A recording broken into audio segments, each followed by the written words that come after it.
The 7 billion Megaproject to save Venice. Some people say Venice, the city of water, should be called the sinking city. Still, it could be called the flooding city of 118 islands in the middle of the lagoon at the head of the Adriatic Sea in northern Italy. It seems unbelievable for such a grand city as Venice to float in a lagoon of reeds and marshland. Still, there it is, perched atop mud and sediments. Shifting a city made more vulnerable to flooding thanks to global warming.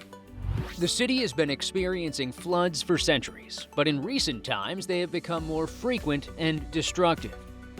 Venice was brought to its knees when it suffered the worst flooding since 1966.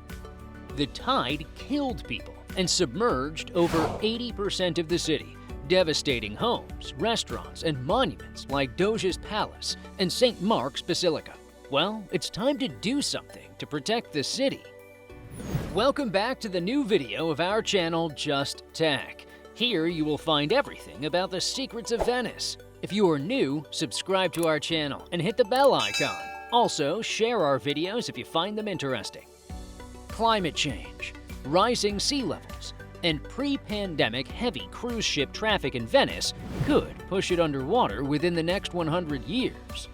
This is where most of the acronym for the experimental electromechanical modules in the MOSE system located on the inlets of Lido, Malamocco, and Chioggia comes from. The three gates of the coastal cordons through which the tide spread from the Adriatic Sea into the lagoon. To respond to the goals set by Venice Law 79884, the complete defense of the entire lagoon from high tides of any level, an integrated system of works has been developed that includes barriers and mobile gates capable of isolating the lagoon from the sea during high tides, complementary tides, and a rise of the banks and pavements of at least plus 110 centimeters in the lowest of the lagoon dwellings.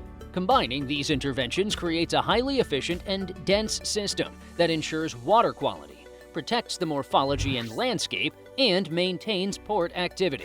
So, what are the operative principles of the $7 billion project?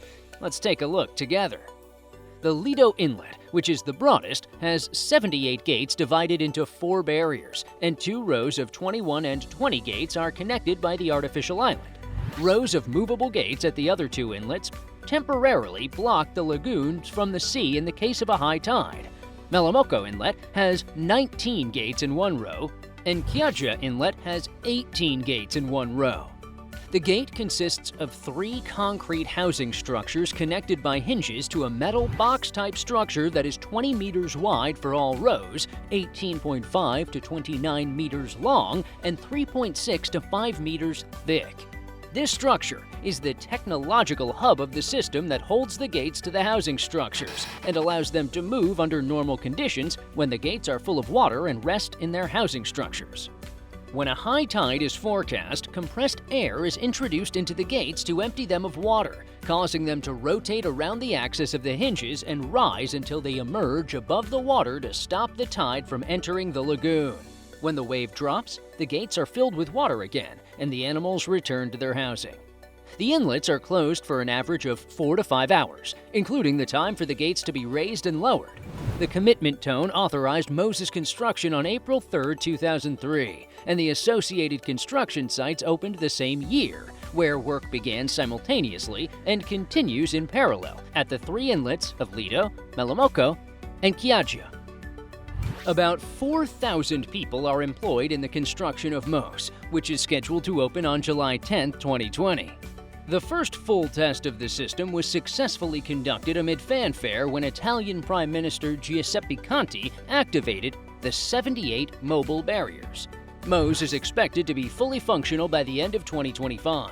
It was used actively to combat threatened flooding on October 3, 2020. Projects of this size are not without their detractors. One of the main criticisms is that the barriers interfere with the lagoon ecosystem, turning it into a pond rather than a living lagoon.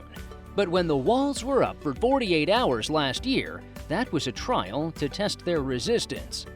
In the future, even during periods when the barriers are up daily, it will only be for a few hours at a time. They have also installed locks at Chioggia and Malamocco to enable some fishing vessels and industrial ships to pass while the barriers are up. We hope this is the final solution and the problem will be solved by 2025.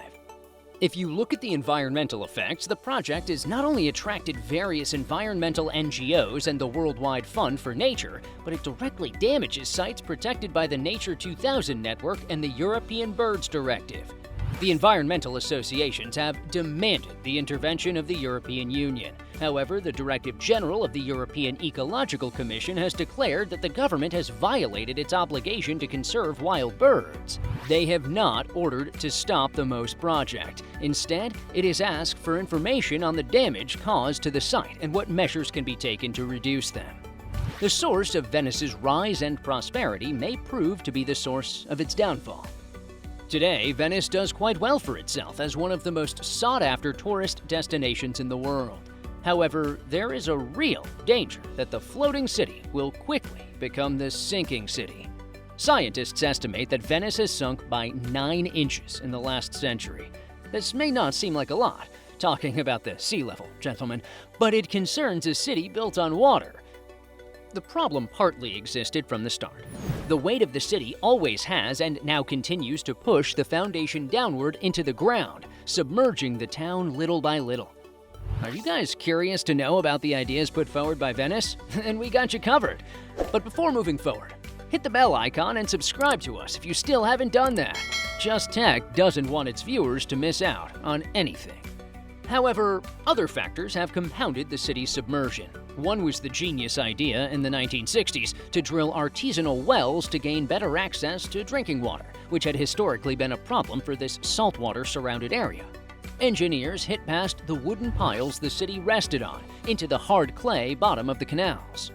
This weakened the structural integrity and stability of the wood, which made the city grow even faster. Once they realized the problems the wells were causing, they stopped drilling immediately.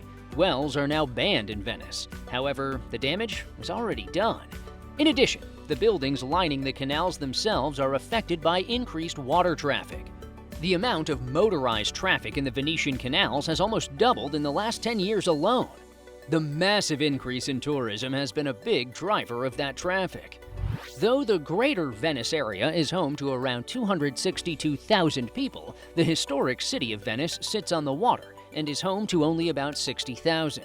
And yet, in 2019, the famous town recorded 4.78 million inbound tourists. That's almost 80 times the Venetian population. Lastly, the big problem putting Venice on high alert is something that most of the world is also worried about: climate change. Though Venice has slowly been sinking for centuries, the accelerating rise in sea levels threatens to make this city unlivable much sooner than previously thought. In addition, anyone who has spent several days in Venice can attest to the city's propensity to become a wading pool at times unexpectedly. Especially in the winter, strong winds and storms cause flooding throughout the city, a phenomenon known as acqua alta, or high water. However, climate change has affected weather patterns and increased sea levels, leading to much more frequent flooding throughout the year, damaging and eroding the city much faster. Some scientists and engineers have proposed possible solutions to prevent Venice from being lost to the sea. One of these is called MOSE, the acronym for Module Sperimentale Electromechanics, as mentioned above. In 2014, dozens of officials, including the city's mayor, were arrested in a corruption scandal, with millions of euros in bribes thought to have changed hands over the scheme. Its final cost is now around 4 billion euros higher than originally predicted, even without the estimated 100 million euros required yearly to maintain the system. An opponent has voiced their concerns about MOSE's impact on the lagoon's ecological systems, as backwatering in this way could lead to depleted oxygen levels. This would worsen the more the barriers are used, and they will likely be seen more frequently as the sea level rises. Others have predicted that higher levels are expected to occur later this century. The time taken has also been heavily criticized. This system might be new, but it was designed in the 1990s, when attitudes toward climate change were less serious than they are today. Many also questioned whether it's as effective as a much older, less expensive defense like the Thames Barrier in London or the Rotterdam system. Whether the pessimists are provided with the right information or not, this is what the people of Venice are putting their faith in for years to come, and for many, it will be a huge relief. It might not be the perfect solution, but the main thing is that it works, at least for now, and it stands as a powerful case study for other cities facing rising sea levels to look to. And with that, it's time to wrap up. What's your opinion about the Venice Project? What do you guys have to say? Drop your views and answers in the comment section below. If you find it interesting, give us a thumbs up. Also, subscribe to us and hit the bell icon. If interested in similar content, refer to other videos on your screen. See you next time.